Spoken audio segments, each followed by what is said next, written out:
Bapak Ibu yang terkasih dalam Tuhan Yesus, sidang jemaat yang masih dikasihi dan selalu dalam perlindungan Tuhan kita Yesus Kristus. Ini adalah saat yang paling indah di mana kita bisa kembali beribadah walau tetap dilayani secara online. Ini bukan menghalangi kita untuk senantiasa fokus atau tetap merendahkan diri untuk beribadah kepada Tuhan. Jadi mantap pada saat ini kita akan nikmati bersama-sama, kita akan memuji Tuhan karena saya rindu untuk bersama-sama memuji Tuhan bersama sidang jemaat yang terkasih. Jadi sebelum kita akan memuji dan mendengarkan firman Tuhan, kita akan siapkan hati kita akan satukan iman kita untuk bersama-sama berdoa kepada Tuhan kita Yesus Kristus yang selalu mengasihi kita dan selalu memberikan perlindungan kepada kita. Mari kita satu dalam doa. Tuhan Allah Bapa kami yang bertata dalam kerajaan surga, kami mengucap syukur Tuhan karena kesempatan saat ini Tuhan Yesus, kami boleh kembali Tuhan menghadap hadirat-Mu Tuhan Yesus. Kami boleh bersatu hati Tuhan, kami boleh merendahkan diri di hadapan-Mu Tuhan Yesus. Karena kami Tuhan yakin dan percaya, karena Engkau Allah yang senantiasa mengasihi kami, senantiasa melindungi kami, sehingga kami Tuhan kesempatan pagi ini Tuhan, kesempatan saat ini Tuhan Yesus yang terbaik Tuhan Yesus, kami berikan kepadamu Tuhan. Kami mau intim dengan Engkau.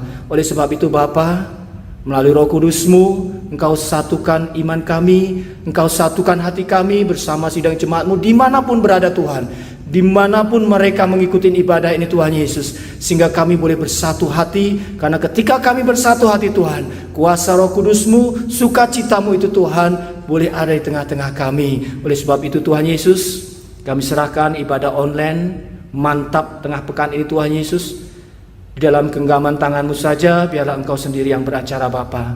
Terima kasih Tuhan Yesus.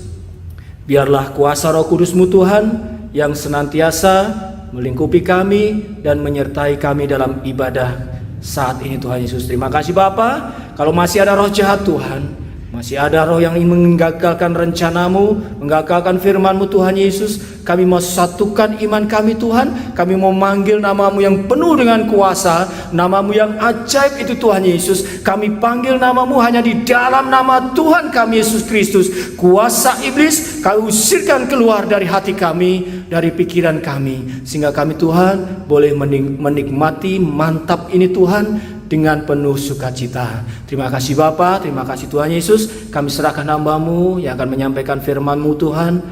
Kami serahkan ke dalam tangan-Mu. Kau berikan hikmat marifat-Mu sehingga firman-Mu boleh menjadikan kekuatan bagi kami. Terima kasih Bapa, hanya di dalam nama Tuhan kami Yesus Kristus kami berdoa dan mengucap syukur. Haleluya. Amin. Shalom. Kembali lagi saya sapa. Apa kabar? Puji Tuhan ya, sangat luar biasa. Saya percaya karena ketika kita mengasihi Tuhan Yesus, Tuhan juga mengasihi kita. Oleh sebab itu, mari kita akan pujikan suatu pujian yang sangat indah sekali. Yesus mengetuk pintu. Dia mau mengetuk pintu kita. Jangan keraskan hati kita. Jangan dia ketuk pintu hatimu. Dengarlah suara gembala dengan kasih dia menunggu. Jangan keraskan hatimu.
Barang siapa yang dikasihinya, dia teguh lewat firman-Nya. Jikalau ini diabaikan, maka datanglah ajaran. Itu sebabnya usahakan berbalik kepada Tuhan. Rajinkanlah dirimu untuk meningkatkan rohanimu. Jangankan keraskan hatimu, janganlah keraskan hatimu. Kita serahkan jiwa roh kita kepada hadapan Tuhan. Diri padamu. Oh, betapa bahagia bersama Dia, dipermuliakan untuk selamanya. Janganlah keraskan hatimu, janganlah keraskan hatimu. Kita serahkan hidup kita di hadapan Tuhan. Diri padanya. Oh, betapa bahagia bersama Dia, dipermuliakan untuk selamanya. Dipermuliakan untuk selamanya. Dipermuliakan untuk selamanya. Dipermuliakan untuk selamanya. Dipermuliakan untuk selamanya. Terima kasih Tuhan Yesus.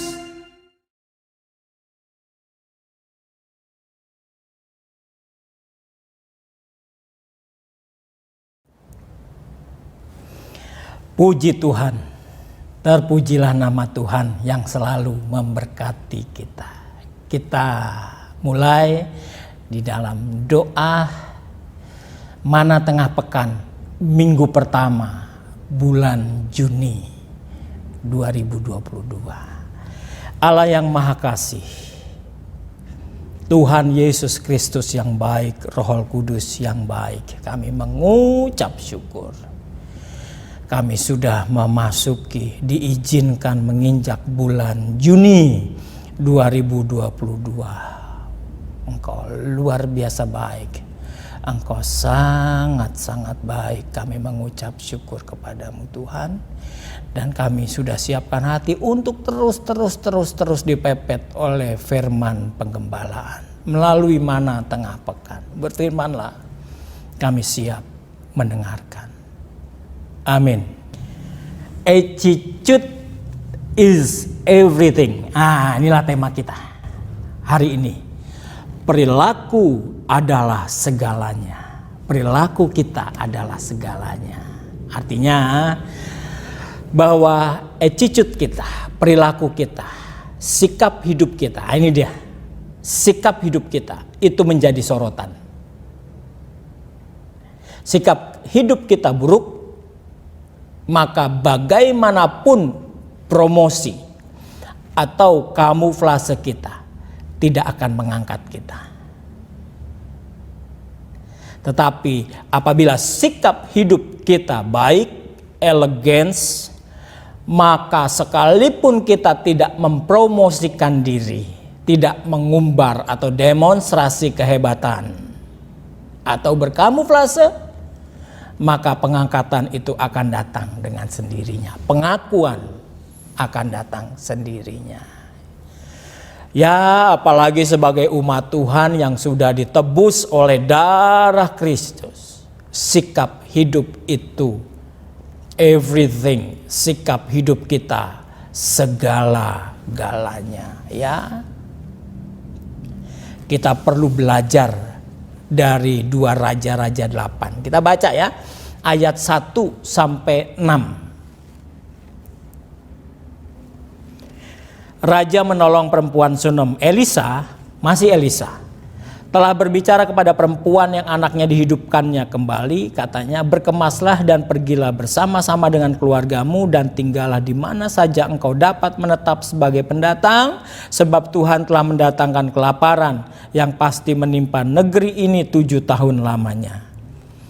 Lalu berkemaslah perempuan itu dan dilakukannya lah seperti perkataan abdi Allah itu. Ia pergi bersama-sama dengan keluarganya lalu tinggal menetap sebagai pendatang di negeri orang Filistin 7 tahun lamanya, nurut akan nasihat Nabi Tuhan. Dan setelah lewat ke-7 tahun itu, pulanglah perempuan itu dari negeri orang Filistin. Kemudian ia pergi mengadukan perihal rumahnya dan ladangnya kepada raja. Rumah yang ditinggal, ladang yang ditinggal bermasalah. Raja sedang berbicara kepada Gehazi, bujang abdi Allah itu. Katanya, cobalah ceritakan kepadaku tentang segala perbuatan besar yang dilakukan Elisa.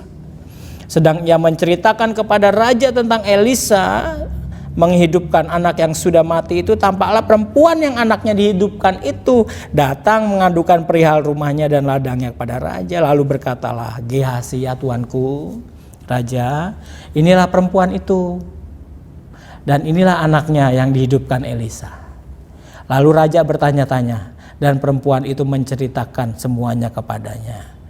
Kemudian raja menugaskan seorang pegawai istana menyertai perempuan itu dengan pesan, pulangkanlah segala miliknya, oh amin, dan segala hasil ladang itu sejak ia meninggalkan negeri ini sampai sekarang. Ada mujizat, ya. Perempuan ini nurut kata Nabi Tuhan, meninggalkan rumah ladangnya, pas kembali lagi ladangnya dan rumahnya sudah diambil orang. Menghadap raja, dan raja mendengar jeritan perempuan ini. Disuruh dikembaliin kepada perempuan ini. Ini saudara, mujizat, mujizat. Amin, amin. Ini dedikasi dan apresiasi Tuhan kepada perempuan Sunem. Kenapa? Karena perempuan Sunem sudah melaksanakan ketaatan, penurutan kepada Tuhan melalui Nabi Tuhan, melalui hamba Tuhan. Ada mujizat. Jadi apa yang mau dikatakan oleh firman Tuhan, ini sikap hidup yang pertama, attitude yang pertama yang layak ditiru. Tidak ada ruginya, bahkan banyak keuntungannya. Luar biasa ketika kita mengambil sikap kedengar-dengaran kepada suara penggembalaan. Perempuan ini dengar kepada suara Elisa, berkemaslah, pergilah, pergi. Meninggalkan rumah dan ladangnya loh, meninggalkan hartanya. Berat, tapi dia bukan istri Lot. Istri Lot lupa dan menoleh ke belakang, hartanya berat dengan harta, jadi tiang garam. Penurutan Tuhan, tidak nego-nego. Penurutan kepada Allah, just do it. Ya, perempuan itu nurut. Dan dia menerima mujizat. Puji Tuhan, ini sikap pertama yang layak ditiru. Sebuah bentuk ketulusan mengikut Tuhan. Hamba Tuhan bilang pergi, pergi. Hamba Tuhan bilang A ya A. Hamba Tuhan bilang B ya B. Engkau pandai, boleh-boleh aja. Tapi kalau engkau berhadapan dengan Tuhan, suara Tuhan yang engkau harus turut. Engkau kaya, boleh-boleh aja. tapi engkau tidak bisa mengatur Tuhan dan hamba Tuhan. Suara Tuhan yang harus kau turut. Engkau berpengaruh, sah-sah saja, tetapi ketika engkau memiliki persoalan, suara Tuhan yang engkau harus ikuti. Perlu ketulusan dan perlu kerendahan hati. Dicontohkan oleh perempuan Sunem itu. Ketulusan dan rendah hati. Ini attitude. Sikap yang kemudian diuji dengan pencobaan, persoalan. Ada di ayat 3 tadi. Ternyata rumahnya dan ladangnya sudah berpindah tangan. Masalah? Masalah. Kan itu lahannya. Kan itu nafkahnya. Kan itu rumah tempat dia berteduh. Kalau dia nggak punya apa-apa lagi mau berteduh di mana? Itu masalah, saudara-saudara.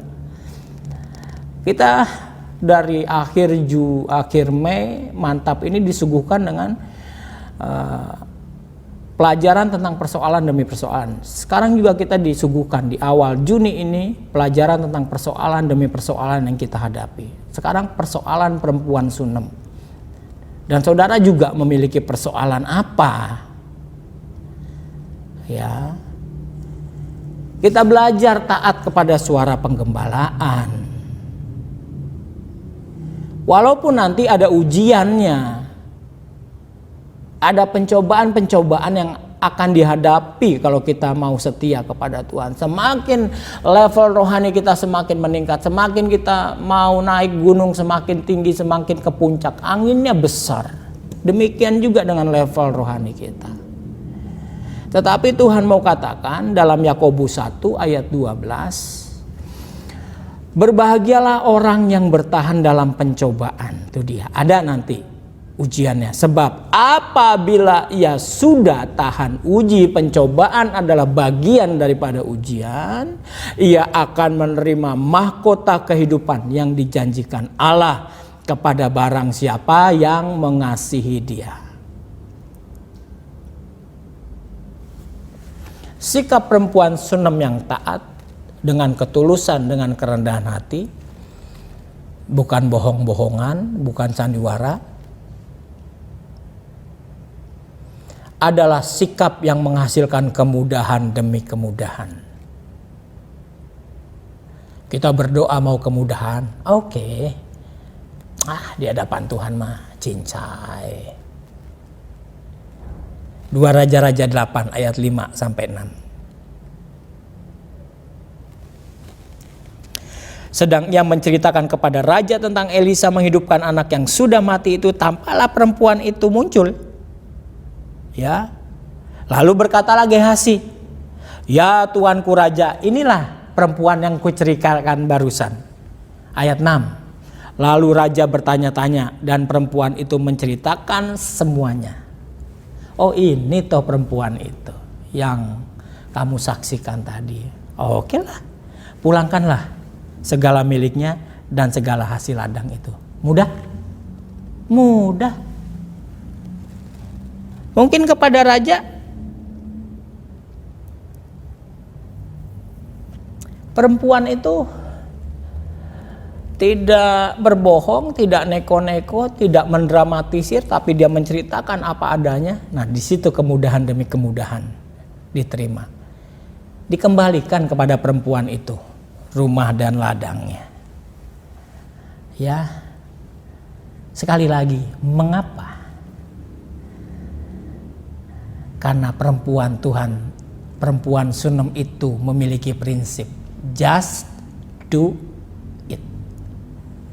Dengar-dengaran kepada suara penggembalaan. Saudara-saudara, just do it itu menelurkan kemudahan demi kemudahan.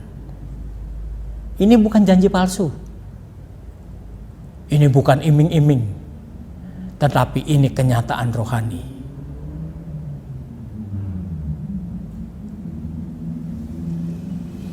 Sebaliknya, keraguan, kesoktahuan hanya menghasilkan kegagalan dan kesulitan demi kesulitan.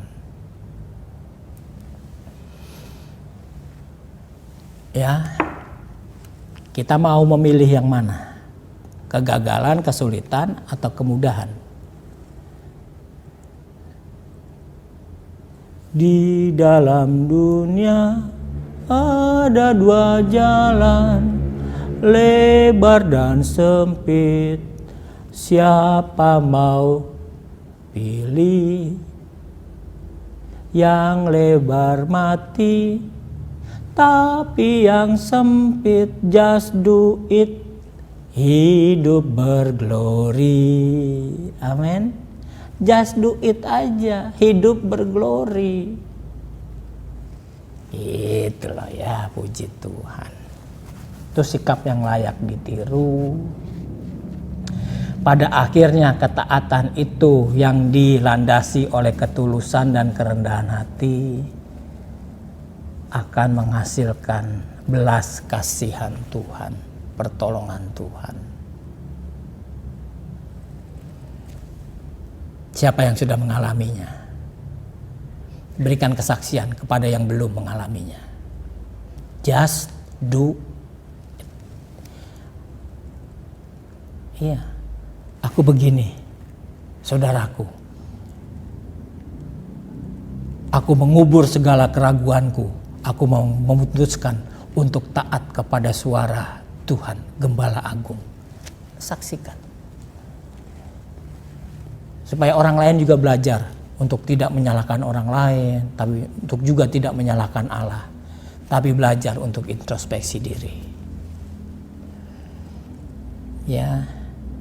Sikap yang kedua adalah kepalsuan dan obsesi. Kepalsuan dan obsesi. Obsesi itu negatif, berbeda dengan ambisi, positif. Obsesi negatif.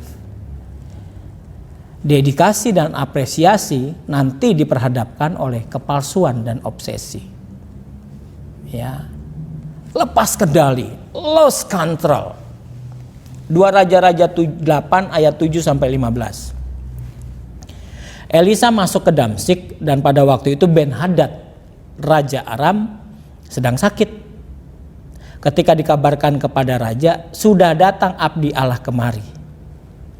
Berkatalah ia kepada Hazael, ambillah persembahan, pergilah menyongsong abdi Allah itu dan mintalah petunjuk Tuhan dengan perantaraannya.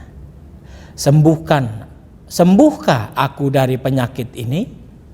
Lalu pergilah Hazael menyongsong dia, diambilnyalah persembahan berupa segala barang yang indah-indah dari Damsyik sebanyak muatan 40 ekor unta. Sesudah sampai, tampillah ia ke depan Elisa dan berkata, anakmu Ben-Hadad, Raja Aram, menyuruh aku menanyakan kepadamu, apakah aku akan sembuh dari penyakit ini? Jawab Elisa kepadanya, pergilah, katakanlah kepadanya, pastilah engkau sembuh. Namun demikian Tuhan telah memperlihatkan kepadaku bahwa ia pasti mati dibunuh. Sembuh sih sembuh, tapi nantinya mati dibunuh. Elisa menatap dengan lama ke depan lalu menangislah abdi Allah itu. Hazael berkata, mengapa Tuanku menangis? Jawab Elisa, sebab aku tahu bagaimana malapetaka yang akan kau lakukan kepada orang Israel. Kotanya yang berkubu akan kau campakkan ke dalam api. Terunanya akan kau bunuh. Dengan pedang bayinya akan kau remukan dan perempuan yang mengandung akan kau belah. Oleh Hazael maksudnya. Sesudah itu berkatalah Hazael, tetapi apakah hambamu ini yang tidak lain dari anjing saja, sehingga ia dapat melakukan hal sehebat itu? Jawab Elisa, Tuhan telah memperlihatkan kepadaku bahwa engkau akan menjadi raja atas Aram. Lalu ia pergi dan meninggalkan Elisa, dan setelah itu sampai kepada tuannya. Berkatalah raja kepadanya, apakah dikatakan Elisa kepadamu? Apakah dikatakan Elisa kepadamu? Jawabnya, ia berkata kepadaku bahwa pastilah engkau sembuh. Ya. Itu yang disampaikan, padahal masih ada terusannya. Bahwa ia nanti pasti dibunuh raja itu. Tapi itu gak disampaikan kepada raja itu oleh Hazael. Hazael hanya memberitahukan bahwa pastilah engkau sembuh. Cuma setengah informasi yang disampaikan. 15. Tetapi keesokan harinya Hazael mengambil sehelai selimut yang telah dicelupkannya ke dalam air dan membentangkannya ke atas muka raja. Jadi matilah raja dan Hazael menjadi raja menggantikan dia. Betul ya nubuatan Elisa bahwa ia pasti mati dibunuh. Tetapi ternyata yang membunuhnya siapa? Saudara-saudara, ajudannya si Hazael. Nah, ini yang dinamakan kepalsuan obsesi. Hazael lost control. Wow.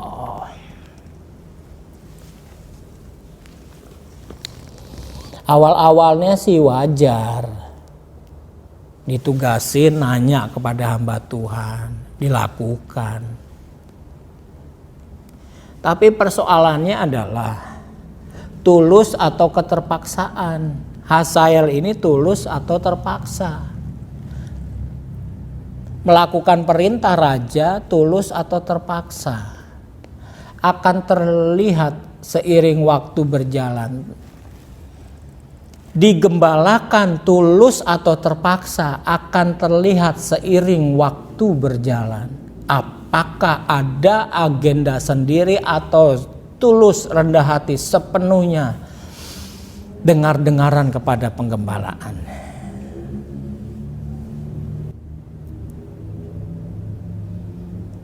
Elisa katakan kepada Hazael, sembuh tapi akan mati dibunuh. Itu tantangan. Ya sudah, di dalam hati Hazael, aku saja yang jadi aktor intelektualnya, aku saja yang jadi pembunuhnya. Itu kan kesempatan dalam kesempitan. Sikap yang kemudian diperhadapkan dengan pencobaan, persoalan, diuji sikapnya. Sungguh-sungguh gak dia taat kepada penggembalaan si Hazael ini. Ada masalah sedikit, nyimpang gak? Ada masalah sedikit, menciptakan agenda sendiri enggak? Diuji dengan pencobaan. Oh, luar biasa saudara. Pencobaan ekonomi, pencobaan keluarga, pencobaan masa depan. Bener enggak taat penggembalaan?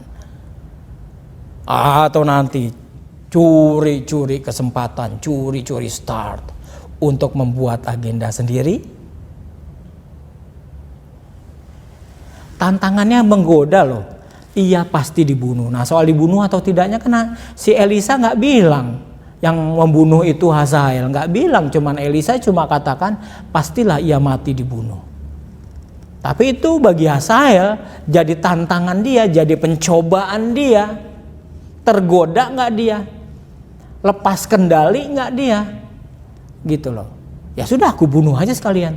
Udah ada nubuatannya kok nggak salah jadi aku. Itu dia. Ya hati-hati saudara, hati-hati. Hati-hati dengan tantangan pencobaan yang menggoda.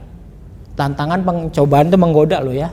Saudara kan ingat pengalaman Hawa soal buah pohon di tengah taman yang tidak boleh dimakan, tapi karena Hawa berkompromi, berdiskusi dengan si ular, maka dia tergoda kemudian mengambil buah pohon itu, memetik dan dimakan. Menggoda. Pencobaan itu menggoda. Tergoda nggak kita gitu loh. Ya, hati-hati dengan tantangan dan pencobaan. 1 Petrus 2 ayat 11 ingatkan kita, saudara-saudaraku yang kekasih, aku menasehati kamu supaya sebagai pendatang dan perantau kamu menjauhkan diri dari keinginan-keinginan daging yang berjuang melawan jiwa. Nah ini musuh kita nih. Musuh kita ternyata ada di dalam diri kita sendiri. Sehingga ada pepatah, musuh terbesar adalah diri sendiri. Itu betul, itu alkitabiah. Kenapa? Musuh itu ada di dalam diri kita sendiri. Apa itu? Keinginan-keinginan daging. Aktor intelektualnya si iblis yang berjuang melawan jiwa. Dia terus berjuang untuk merontokkan kerohanian kita. Diingatkan oleh Petrus. Hati-hati dengan keinginan daging. Punya keinginan boleh, tapi harus dapat direm, harus dapat dikendalikan. Bener nggak keinginanku? Sesuai dengan Alkitab nggak keinginanku? Karena apabila tidak bisa menahan diri, maka yang terjadi adalah lost control, alias kebelet, tidak tertahankan. Istilahnya itu ya, kebelet, nggak tertahankan. Kejadian 4 ayat 7 kita diingatkan dari seorang Kain. Tuhan katakan, apakah kamu tidak akan berseri jika engkau berbuat baik? Tetapi jika engkau tidak berbuat baik, dosa sudah mengintip di depan pintu. Ia sangat menggoda engkau, tetapi engkau harus berkuasa atasnya. Menggoda, membuat orang kebelet. Akhirnya dibunuh Habil, adiknya sendiri. Ini bahaya. Keinginan yang tidak terkendali. Kalau sudah lost control alias kebelet, ngompol-ngompol deh. Iya dong, kalau udah kebelet gitu dong. Di mana aja hajar terus. Kalau sudah lost control alias kebelet, maka tidak sungkan-sungkan atau tidak segan-segan untuk menabrak, melanggar norma-norma, aturan-aturan. Yes or yes. Itu kenyataan. Aturan-aturan di mana aja lah, mau di kantor, mau di penggembalaan, ditabrak lah, hantam kiri, hantam kanan. Saya sudah kepepet, saya sudah kebelet. Mau di masyarakat, udah deh, hilang kendali, akal sehat hilang. Hazael, akhirnya dia yang membunuh raja, padahal dia ajudannya raja. Hati-hati ya. Nah, itu pencobaan, itu godaan adalah digambarkan sebagai sebuah virus. Virus itu ganas kalau nggak bisa dikendalikan. Tapi virus itu juga menular. Waspada virus yang menular. Ayat 18.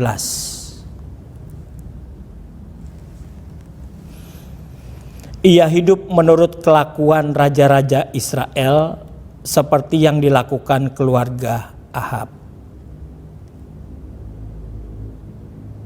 Sebab yang menjadi istrinya adalah anak Ahab, ia melakukan apa yang jahat di mata Tuhan.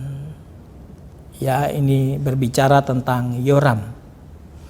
Ya, dia menjadi raja, ya dia ikutin leluhurnya Ahab yang tidak taat. Ini berbicara soal virus yang menular, roh jahat yang menular. Hati-hati dengan siapa kita bergaul. Luarnya baik, luarnya kelihatan rohani, tapi roh itu bekerja. Tes, lompat, masuk. Hati-hati. Kau bergaul dengan orang yang takut akan Tuhan sekalipun dibalut dengan batik jas, tapi roh itu dia berjalan, roh jahat itu. Hati-hati dengan siapa kita bergaul. Kepekaan rohani kita, alert, alarm rohani kita harus kita aktifkan. Oh dia tidak, oh dan lain sebagainya. Ayat 27. Ia hidup menurut kelakuan keluarga Ahab dan ia melakukan apa yang jahat di mata Tuhan sama seperti keluarga Ahab, sebab ia adalah seorang menantu dari keluarga itu. Ya, ini attitude yang kedua. Ya, tentang virus yang menjangkiti orang lain, virus rohani. Ya, virus jahat.